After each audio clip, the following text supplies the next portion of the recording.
El mundo desde el aire.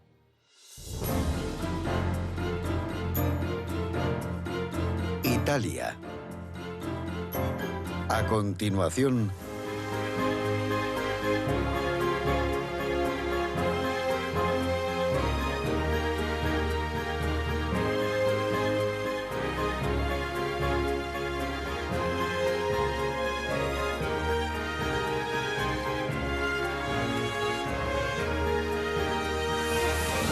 del Parque Natural de Portofino a Turín. Nuestro vuelo parte en la costa, en el Parque Natural de Portofino, un pequeño cabo de espectaculares acantilados y bosques que rodean el famoso pueblo de Portofino.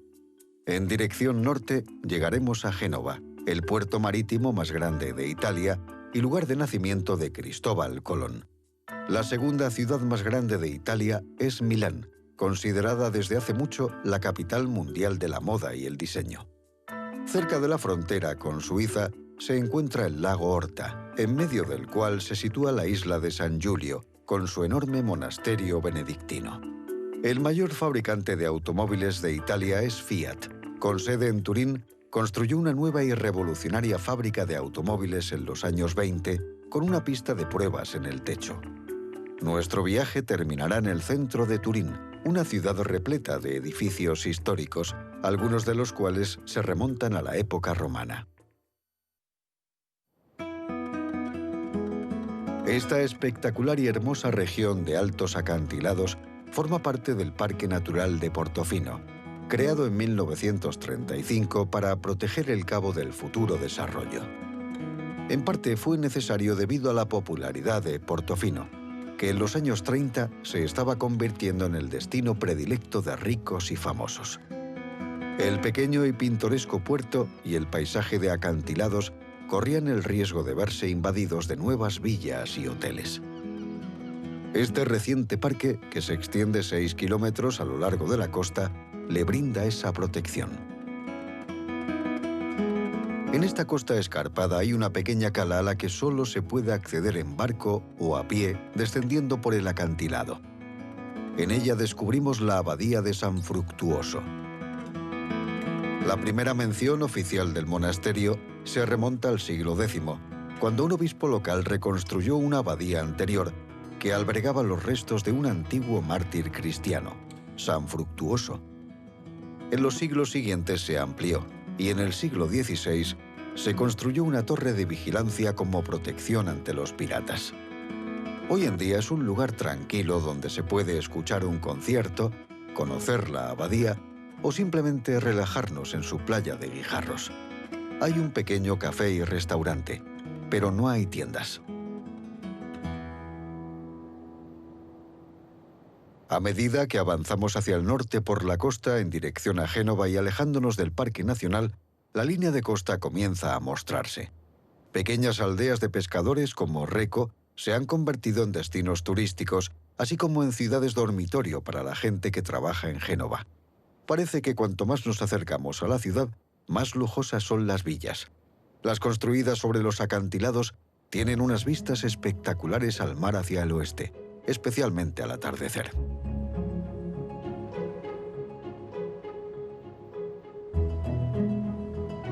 Divisamos Génova, el puerto marítimo más grande y la sexta ciudad más grande de Italia.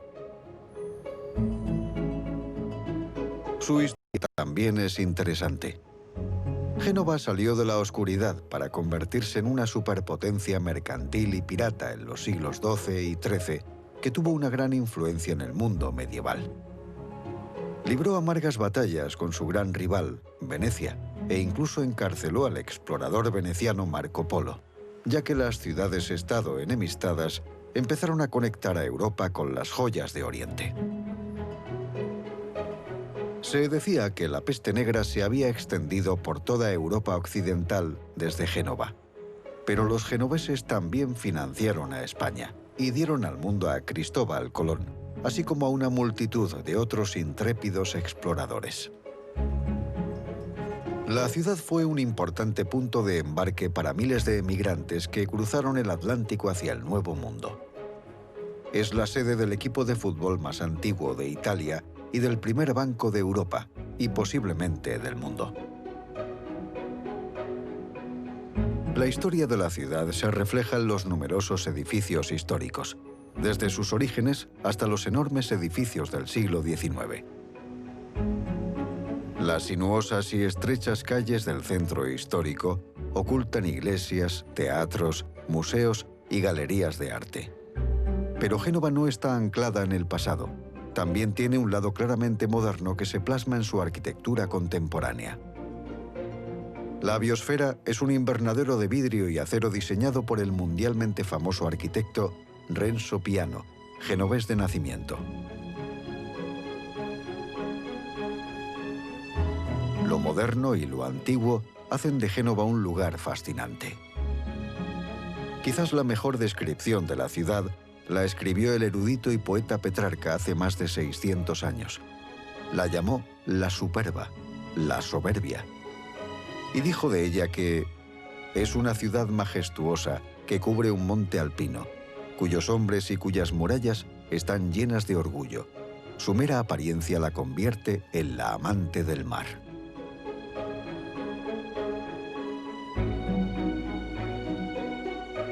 Este gran buque portacontenedores sale del puerto como tantas embarcaciones que han entrado y salido de él durante más de 2500 años. La historia marítima de la ciudad se remonta mucho tiempo atrás. Fue fundada en el siglo VI a.C. por marinos fenicios y etruscos debido a su puerto natural. Más tarde fue destruida por los cartagineses y posteriormente reconstruida por los romanos. Un monumento que lleva en pie más de 400 años en el puerto y es un símbolo importante de la ciudad es la lanterna. Su luz sigue guiando a los barcos que arriban y zarpan del puerto. Y hasta 1902 fue el faro de mampostería más alto del mundo. Tras la Segunda Guerra Mundial y las fuertes tormentas de los años 50, el puerto fue reconstruido y modernizado. Actualmente es el mayor puerto italiano tanto de carga como de pasajeros y uno de los puertos marítimos más importantes del Mediterráneo. Gran parte del algodón, la seda, el aceite de oliva y el vino de Italia se exportan desde Génova. A diferencia de muchas ciudades que tienen aeropuertos internacionales a cierta distancia del centro, el aeropuerto Cristóbal Colón de Génova se emplaza en una isla artificial en una de las entradas al puerto y a solo 5 kilómetros del centro de la ciudad. En él tenemos ocasión de repostar. Y tras ceder el paso a un jet privado, reanudamos nuestro vuelo hacia el norte. En la cima del Monte Figoña hay un lugar de peregrinación católica romana, el santuario de Nuestra Señora de la Guardia. El santuario se llama así porque en la Edad Media el Monte Figoña era una estación de observación estratégica para vigilar el movimiento de los ejércitos a lo largo de la costa y a los barcos que se acercaban a Génova. Según la tradición, el 29 de agosto de 1490, la Virgen María se apareció a un campesino llamado Benedetto Pareto, a quien pidió que construyera una capilla en la montaña.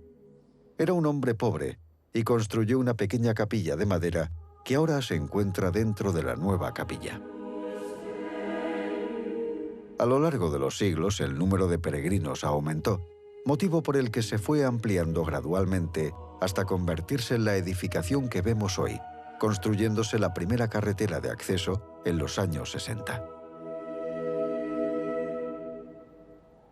Seguimos hacia el norte y sobrevolamos el extremo norte de los Apeninos, la cadena montañosa que recorre el centro de Italia. Para ello hemos de elevarnos por encima de las nubes, lo que nos ofrece unas vistas fantásticas de las cimas montañosas. Ante nosotros surge un manto de nubes que, aunque es hermoso, nos supone un problema. Descender atravesándolo sin la instrumentación adecuada es extremadamente peligroso, ya que no vemos lo que hay debajo de ellas. El objetivo, si es posible, es encontrar un hueco en las nubes que nos permita ver hacia dónde nos dirigimos. Bajamos el río Po, el más largo de Italia. Nace en los Alpes, en el oeste, y desemboca en el mar Adriático, en el este, justo al sur de Venecia.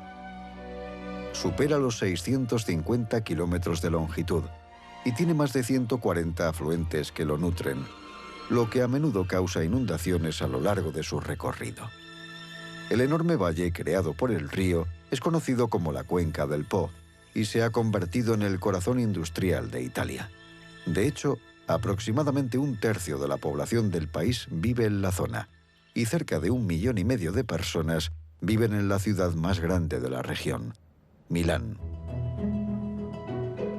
Es la segunda ciudad más grande de Italia después de Roma, aunque si sumamos su área metropolitana se convierte en la más grande de Italia y la quinta de la Unión Europea. Milán es considerada una ciudad puntera mundialmente que destaca en las artes, el comercio y el turismo. En su distrito financiero se encuentran la Bolsa de los Valores de Italia y la sede de los mayores bancos y empresas nacionales e internacionales. Y también es considerada desde hace mucho la capital mundial de la moda y el diseño, gracias a eventos internacionales como la Semana de la Moda y la Feria del Mueble de Milán. Más de 8 millones de personas visitan la ciudad cada año, atraídas por sus museos y galerías de arte, que exhiben colecciones y obras de fama mundial, como por supuesto el fresco de la Última Cena de Leonardo da Vinci.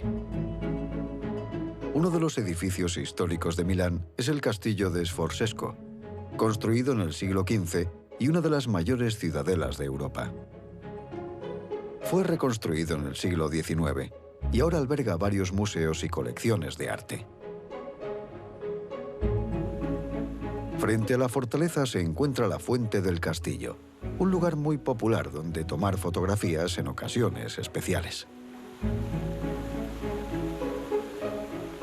La Scala es el célebre teatro de ópera de Milán.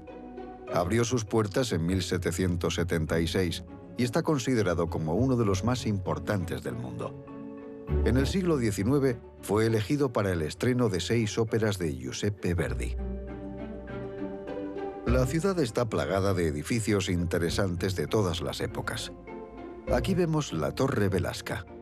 Erigida en los años 50, su estructura es una interpretación moderna de la torre de un castillo medieval del norte de Italia, cuya parte inferior es más estrecha.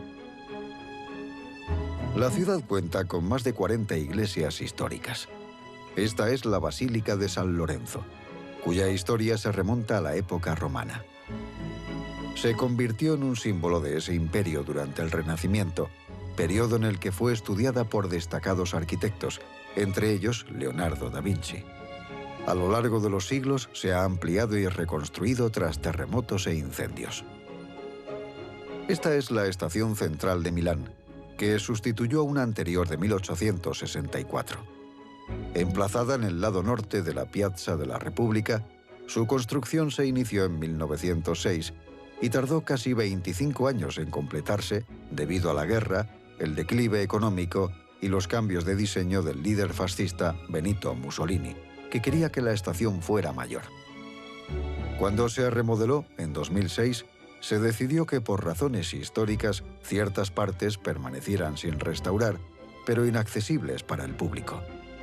Esto incluía una sala de espera con esvásticas en el piso, diseñada para recibir a Adolf Hitler. En el centro se encuentra la Piazza del Duomo. Fue construida en el siglo XIV, aunque salvo la propia catedral, lo que vemos hoy es en gran medida del siglo XIX. En el lado norte se halla la impresionante Galería de Vittorio Emanuele II, construida en la década de 1860. Es el centro comercial activo más antiguo del mundo y consta de 2 arcadas con bóvedas de vidrio con un espacio central octogonal rematado con una cúpula de vidrio. Y tal vez inspiró el uso del término galería para designar a espacios y centros comerciales en todo el mundo. Casi 6 siglos se han empleado en la construcción del Duomo de Milán, la segunda iglesia más grande de Italia después de la de San Pedro en Roma y la tercera más grande del mundo. Su ornamentación exterior presenta más de 2000 estatuas y 135 agujas. Fue construida sobre una basílica romana del siglo IV, y las obras comenzaron en 1386 y no terminaron oficialmente hasta que se instaló la última puerta en 1965. A lo largo de los siglos ha sido admirada y despreciada. Algunos la han encontrado demasiado llamativa o incluso monstruosa en su diseño. La mayoría, sin embargo, pensaba que era una obra maestra. El escritor Mark Twain dedicó un capítulo de uno de sus libros a ensalzarla y algunos de sus comentarios son difícilmente superables. ¡Qué maravilla! Tan grandiosa, tan solemne y tan enorme, y sin embargo tan delicada, tan etérea y elegante. En las cubiertas asomaban largas hileras de agujas, pero ahora podíamos ver que las estatuas que coronaban las agujas eran del tamaño de un hombre. Desde la calle parecían figurillas. Dicen que la Catedral de Milán es la segunda después de la de San Pedro de Roma, pero no puedo entender cómo puede estar por detrás de cualquier cosa hecha por el hombre.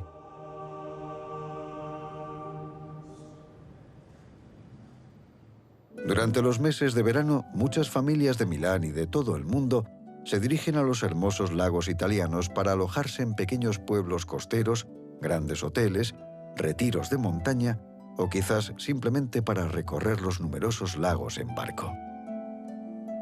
En el de Horta, el más occidental de los lagos, es posible visitar la pequeña y tranquila isla de San Giulio.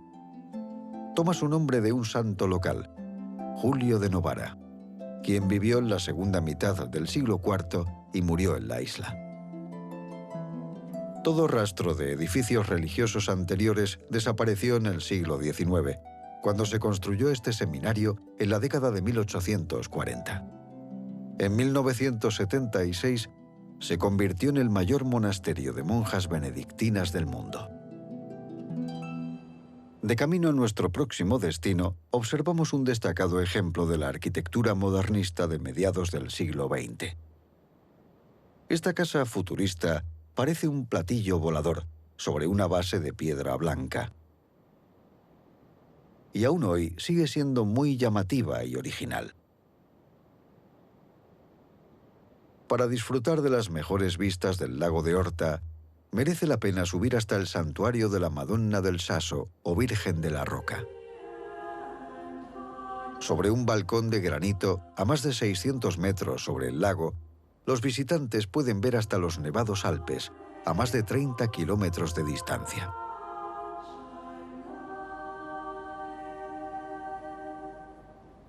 En 1703, un comerciante local, que dijo haber recibido la gracia de Dios, decidió financiar y construir un nuevo santuario que reemplazaría una pequeña capilla medieval del siglo XVI dedicada a Nuestra Señora de los Dolores. En 1748, la iglesia, con planta de cruz griega, estaba terminada, pero el campanario y la casa del sacerdote se terminaron 12 años más tarde. En 1998, el complejo fue restaurado por completo.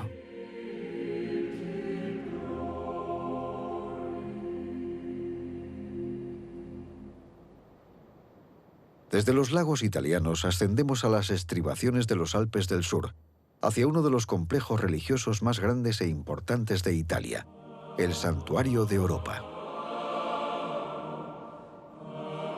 Según la leyenda, una imagen de madera negra de la Virgen María tallada por San Lucas llegó a Europa en el siglo IV y fue colocada en un pequeño nicho en una gran roca. Varios cientos de años más tarde se construyó una iglesia alrededor de la roca y a principios del siglo XVII fue reemplazada por lo que hoy se conoce como la antigua basílica. En los 2 siglos siguientes se añadieron otros edificios al complejo que forman 3 grandes patios, las estancias, apartamentos reales y una gran biblioteca. El último edificio que se añadió fue la Basílica Superior, una iglesia monumental construida entre 1885 y 1960. Algo necesario ya que unas 800.000 personas visitan el santuario cada año.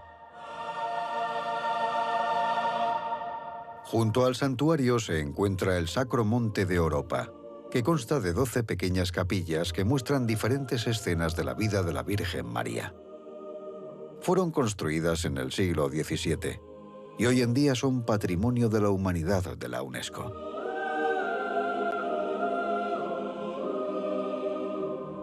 La ampliación del santuario a lo largo de los años ha originado un cambio en su uso, pasando de ser un punto de parada para los peregrinos a un destino turístico en sí. Actualmente hay un hotel con 300 habitaciones repartidas por todo el complejo, así como varios restaurantes y tiendas.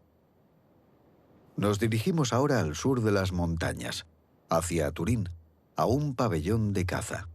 Es posible que pabellón de caza nos haga pensar en una construcción pequeña y humilde, pero en el caso del Palacio de Stupinigi, nada podría estar más lejos de la verdad. Este pabellón fue construido en 1729 por orden de Víctor Amadeo II, duque de Saboya y rey de Cerdeña. El palacio es excesivo, caprichoso y espléndido a la vez. El edificio principal forma un amplio patio interior al que se accede desde una zona ajardinada más amplia y entre dos enormes salas. En Stupinigi no hay nada pequeño. Actualmente está abierto al público y es Patrimonio de la Humanidad de la UNESCO, ya que representa una de las más bellas arquitecturas monumentales europeas del siglo XVIII. Al fondo divisamos la zona industrial de Turín y uno de los fabricantes de automóviles más conocidos del mundo, Fiat. En la actualidad es el mayor fabricante de automóviles de Italia. Produce casi 1,5 millones de automóviles al año. El primer Fiat se construyó en 1899 y su producción fue de solo 24 unidades. En 1916, Fiat ya tenía cerca del 80% del mercado italiano y decidió construir una revolucionaria fábrica de automóviles, el edificio Lingotto, que contaba con una pista de pruebas sobre la cubierta. La planta se inauguró en 1923. Su diseño era inusual. Tenía 5 pisos, las materias primas en la planta baja y una línea de montaje que subía por el edificio. Los coches terminados subían hasta la azotea para entrar en la pista de pruebas. En esa época era la mayor fábrica de automóviles del mundo, pero en los años 70 había quedado obsoleta y finalmente se cerró en 1982. Posteriormente se convertiría en un complejo de oficinas, galerías comerciales y un hotel. Sin embargo, lo más importante es que se conservó la pista de pruebas y desde entonces se ha utilizado en muchas películas y anuncios publicitarios. Turín es la capital de la región del Piamonte y un importante centro comercial y cultural. Se encuentra a los pies de los Alpes y vigila la entrada a Italia, y como tal ha sido escenario de conflictos y conquistas durante más de 2000 años.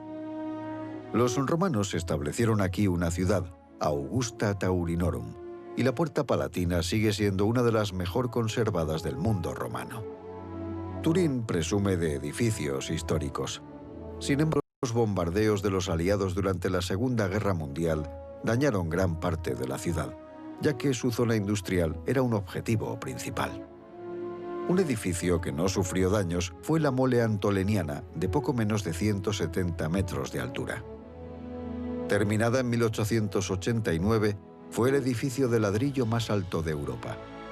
Lleva el nombre de su arquitecto, Alessandro Antonelli, y fue adquirida por la ciudad y convertida en un monumento a la unidad nacional. Los visitantes pueden subir al mirador y disfrutar de las espectaculares vistas de la ciudad y de los Alpes. En el centro de Turín destaca uno de los edificios más importantes de la ciudad, el Palazzo Madama. Desde el cielo parecen 2 edificios diferentes unidos. Las 2 torres posteriores son romanas y fueron reconstruidas e incorporadas al castillo del siglo XIV. En el siglo XVII pasó a ser la residencia de la duquesa de Saboya, quien decidió construir un nuevo palacio barroco de piedra blanca en el lugar. Desafortunadamente, tuvo que huir de la ciudad durante una guerra con Francia, y la única sección terminada fue el lado oeste, que contenía una impresionante escalera doble. Desde entonces permanece inalterado. un lugar intrigante para terminar este vuelo.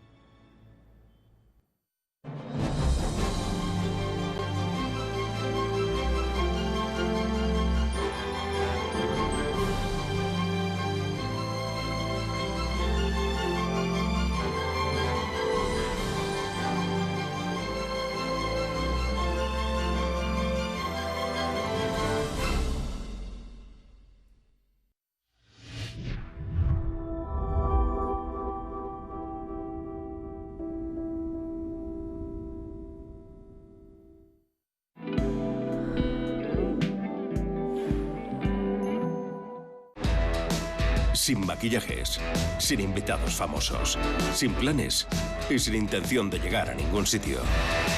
Robert Rose nos muestra otra forma de viajar, de conectar con la gente. Tío, gracias, tío. De nada, amigo. De nada. Comprometida, social, ecológica. Con los personajes, la cultura y los deportes más auténticos. El viajero comprometido. El martes a las 5:30, doble episodio en Viajar.